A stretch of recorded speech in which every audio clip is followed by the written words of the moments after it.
Hello Aries, welcome to the Black Hearted Oracle. Before we get started, I'd like to pay homage and reverence to Mother Sustainer, Father Creator, and of course my beautiful ancestors.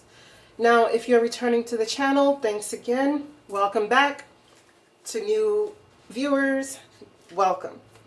Okay, let's get right into it.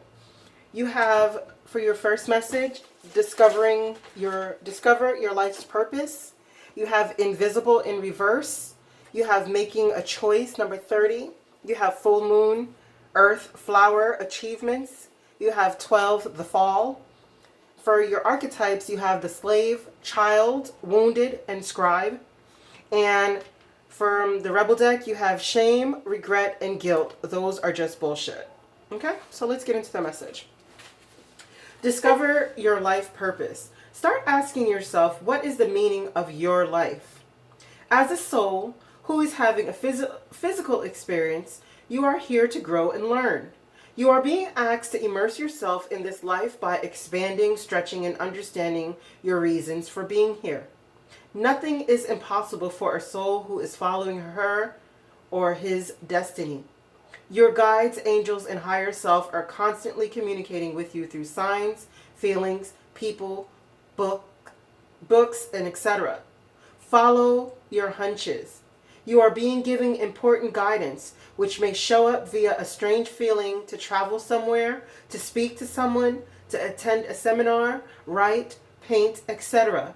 No matter how far-fetched your inner guidance is, you need to listen.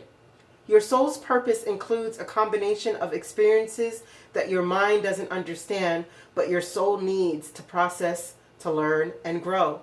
Some of these experiences will be enjoyable and heightened. Others will be challenging and cause you to struggle. But through them, you will know yourself. Give yourself permission to focus on what really makes your heart sing and put your intensity and emotion into attracting what you desire.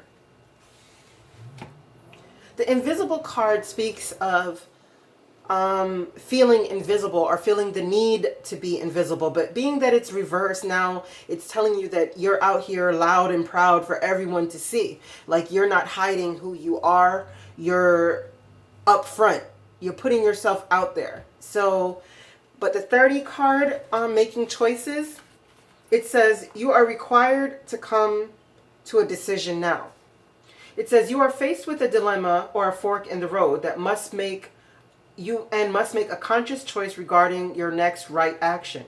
Whatever the choice is, you must take responsibility for it. Yet you needn't be afraid. You may have all the answers right now because the way ahead you may not have all the answers right now because the way ahead cannot be known until you've embarked and traveled a few steps. Trust your intuition. Ask for a sign from the spirit and you will be led to the right path.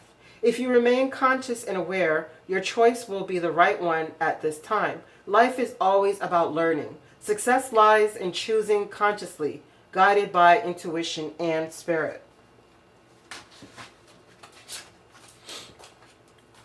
Full moon.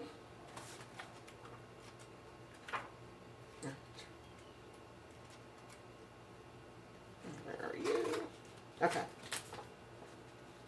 It says, this period in the cycle of the moon marks the successful completion of a material project. The result of all your hard work is now visible for all to see, and your business acumen is appreciated by others. A financially beneficial outcome is indicated at this time.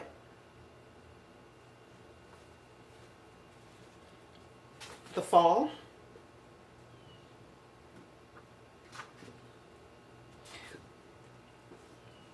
It says Mercury is a quick and sharp thinking while Mars is impulsive and energetic. The combination can produce a spontaneous brilliance or reckless behavior.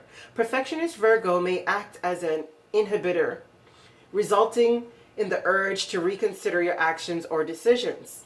If you draw this card, you are faced with a conflict between the desire for recklessness and a need for caution. You may be experiencing doubts just before or just after acting impulsively. You may be having second thoughts about an idea and need to go back to the drawing board.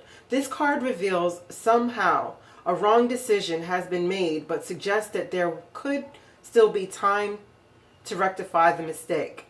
A need for a fresh start. Then you have slave as an archetype card. And the light attribute of the slave is surrendering your power of choice to the divine with complete trust. The shadow attribute is giving your willpower to an external authority out of fear of making your own choices.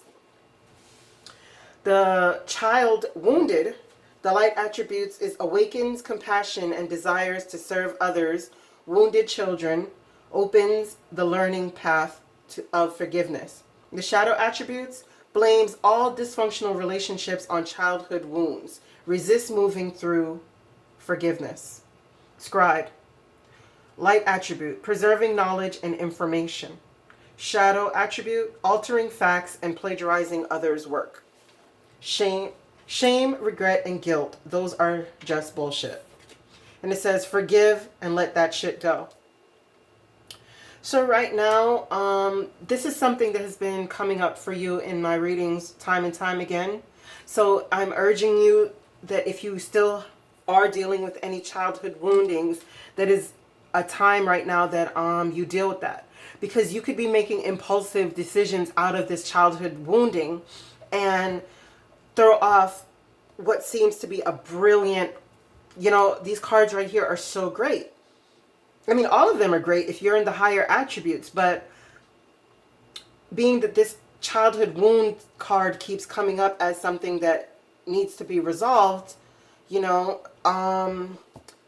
it's time for you to forgive and let it go, so that you can flourish as you are meant to. Because it says that, you're coming up upon a time where you're focused on your life purpose. You're putting your vision out there.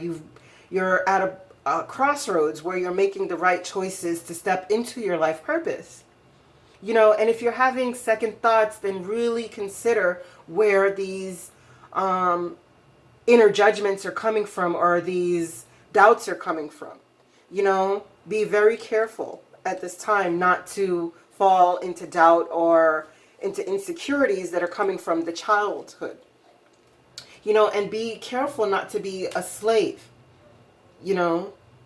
by giving up your own ability to choose to forgive and choose to move on and be a slave to past conditionings. Okay, well, this is a short and sweet one, Aries. Yeah, so thank you for coming to the Black Hearted Oracle. I pray these messages found you well, and I hope that you find your higher self in the quiet places, and may my aunt hold you in her loving grace. Ashe.